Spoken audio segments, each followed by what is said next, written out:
Relax, don't freak out just yet. I'm actually playing MLB The Show 20 right now to show you all how the monthly awards work, how many monthly awards I predict we're getting, and just giving you guys an overview of what it is you're going to have to do in order to obtain those monthly awards. So if you don't see this in MLB The Show 21, that's because it's not in MLB The Show 21. This is for MLB The Show 20, but as I said, it's for learning purposes. Now, if you're new here and end up enjoying today's content, we're aiming for 20,000 subscribers by the end of May. We're having a special giveaway at 20,000 subscribers as well. So make sure you hit that red subscribe button, like button, turn on the channel notifications, follow me on Twitter, Instagram, Twitch, YouTube, TikTok as well. And if you would like to become a member of the channel, feel free to do so by hitting that join button next to that red subscribe button or the link in the description. Community tab, interact with me there. More Bhlademyst has my other YouTube channels, and then playlist has all the playlists that I have on this channel as well. So let's first join April, or enter April in terms of monthly awards, and you will see that they have 1, 2, 3, 4, 5 awards.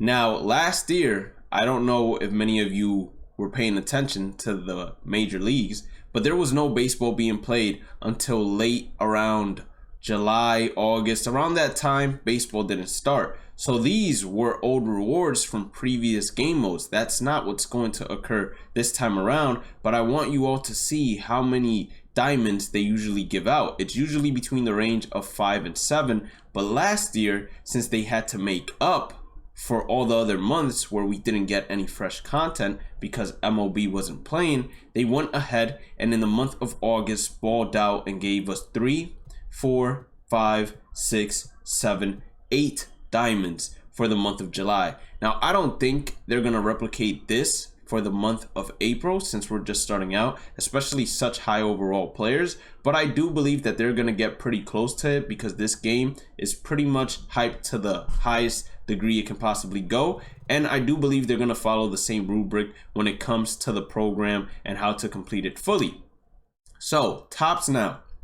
It's been important for the longest, and it's going to affect, most likely, this is not 100%, monthly awards as well. As you can see, in the August monthly awards program, stage 1, which is basically the tasks that you have to do to unlock stage 2 to unlock stage 3, it's going to have missions for you to do. It's going to have collections, players to collect, and then moments, offline moments for you to go ahead and do, and all of that is going to accumulate points for you to unlock the diamond cards available for the monthly awards. Before, they used to do a pack where you would have a chance to pull the rare round of monthly awards, but they stopped doing that in MLB The Show 20. I'm not sure if it's going to make its return for MLB The Show 21, but I 100% hope it does not. So the moments are pretty easy. It's basically going to contain a moment for either the teams that went off for the month of April or the players that went off for the month of April and got themselves a reward. These moments are going to accumulate to allow you to obtain, hopefully, the first base diamond card. And then you also have collections. In the collections, I believe they will follow the same rubric. You're going to have to collect the monthly award cards as well as the Tops Now cards. So the more Tops Now cards that you have currently, that will probably benefit you tomorrow. That's why I say do not sell your Tops Now cards. Do not sell any set of cards unless you need the stubs for collections or something else along the lines like upgrading your team, because eventually it all connects and it all comes together. So you don't want to be just selling cards for the fun of it. Trust me on that. And then there are going to be certain missions as well. They're either going to pertain to team missions for specific players. Example, Kyle Lewis. That's why we have Mariners missions. And then we have a specific mission with Kyle Lewis. An example of this would be if Vladimir Guerrero gets a monthly awards card. We would have a specific mission to do with Blue Jays players, and then a specific task to do with Blue Jays hitters, and then a specific task to do with Vladimir Guerrero's Diamond Monthly Awards card. And it's going to happen for each and every single monthly award card that is going to be available in the game. That's why you see, as I continue progressing down each and every single card that got a monthly award having a specific task, and each and every single one of their teams also having a specific task. And then most likely we're gonna also have an exchange mission where you can exchange players from the monthly awards, meaning the teams that were awarded a monthly award player, and you can probably get a good amount of points that way as well. Now, it's most likely only going to have one stage, and that one stage, it's going to be 0 to 100 just like this. And once you get all the way to 100, you'll be able to unlock the lightning card. Now, the lightning card in MLB The Show is the best card available for that month of April, besides the collection rewards and that 42 series rewards card, which is Jackie Robinson. It's most likely not going to be a 99 overall. I want to make sure that's clear right now. It's most likely going to be somewhere along the lines of a 92 overall, because we're still early in the game cycle. So giving us another 99 overall, especially one that's easily obtainable for the world, it's gonna be very, I want to say, disheartening when it comes to the cards that come out in the month of May, as they won't be 99 overalls. So everyone is gonna put in the comment section or reply to them on Twitter with comments such as, oh my god, this is an 89 overall. It's not going to be able to replace this 99 overall monthly awards card. Please do better, etc. like that. But let's go into our predictions. And for our predictions, we're actually going to stay in MLB The Show 20, because there are a couple of cards that I like in MLB The Show 20 that I believe will be the players that will be getting a monthly awards card for the month of April. And with that, we're going to start with the one that I think will have the lowest overall out of all of them, and that is going to be Jesse Winker. In MLB The Show 20 got a monthly awards card that came out as a 97. Once again, we're early in the game cycle, so it is highly, if not 100% unlikely that he would be getting a 97 overall again.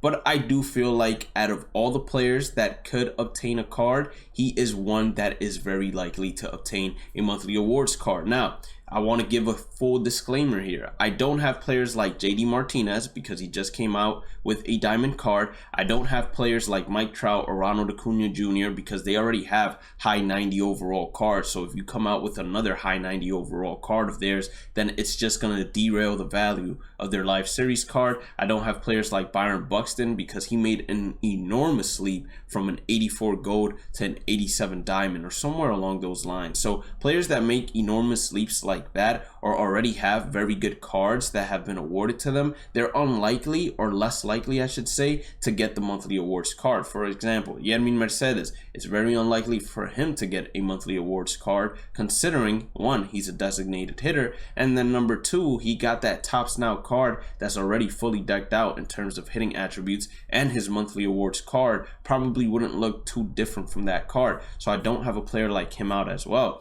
Jesse Winker, he just got 2 points added to him in MLB The Show 21, where he became a 78 overall. So I believe that he's going to be the first diamond that we're going to be able to get in the program. I see him coming out as an 86 overall diamond. His average in the month of April was 370. His average against right-handers was 429. So his contact versus right is going to be very high. His average against left-handers, although, was 182, so his contact versus left is going to be very low. His slugging as a whole was 679 versus right-handers 825, and then versus left-handers 182. So I believe that his contact and power versus left are going to be extremely low, but then his contact versus right and power versus right, they're both going to be extremely high, and then they're going to give him silver fielding at least to make sure that he rounds up to an 86 overall diamond. That is going to be my first prediction.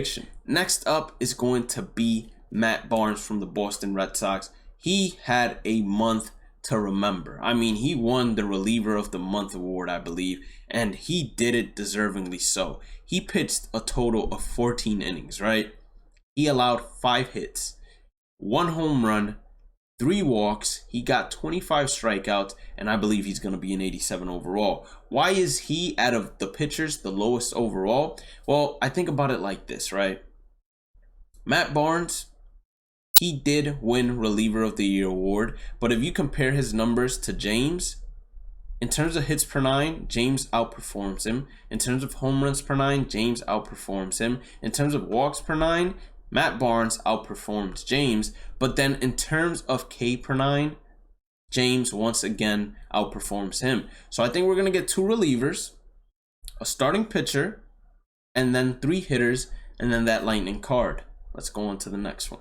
Usually they throw in a sleeper, someone that a lot of people did not expect to get a diamond card, and I believe Cedric Mullins is going to be that sleeper that no one expected. To me, it was either him or Brandon Nimmo, but then Cedric Mullins played a lot more games in April, and he also had a very, very close batting average and slugging numbers to Brandon Nimmo. I actually think he had better slugging numbers. And then what made me even pick him more is the fact that he's a switch hitter. Who wouldn't want in a free 88 overall starting diamond switch hitter with good fielding? The only thing he's not going to really have is arm strength and then good speed as well. Let's talk about his numbers for the month of April. And yes, we're back on MLB The Show 21, just in case you're wondering. That's why the bars look a little different.